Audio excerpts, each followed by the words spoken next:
There's a great question that's asked in Micah chapter 6 and verse 8. The Bible says, "O man, what does the Lord require of you?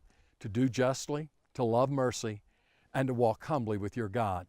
And perhaps the greatest thing you'll ever do is to walk humbly with your God. There was a man who became a great man of God because he learned to do that. In fact, in Numbers chapter 12 and verse 3, the Bible describes Moses as the most humble person on the face of the earth.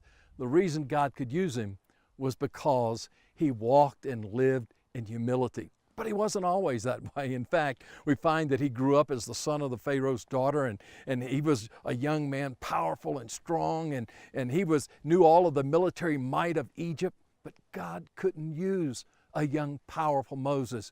God had to allow him to experience failure. And it was when he experienced that failure that he began to see God do some great things in his life.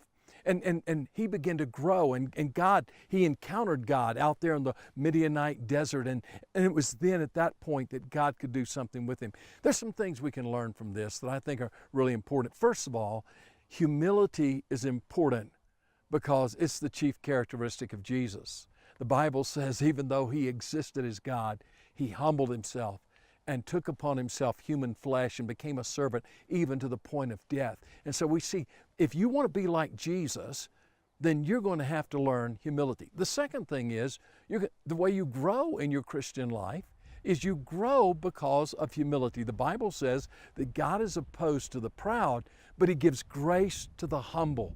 And so God's looking for humble hearts. Now, a third thing you need to know is you can't wear humility on your shirt sleeve. It doesn't work that way. You see, humility comes from seeing God in his holiness. And when you see God in his holiness, you'll say, "Oh God, I'm so much unlike Jesus. I'm not like him. Lord, make me more like you." And you'll ask God to do this great work in your life. Oh, what we need for men and women of God to do justly, to love mercy, and above all, to walk humbly with their God. Ask God to work humility into your heart, to make you that kind of person, and you allow God to do that, and he will use you for his glory.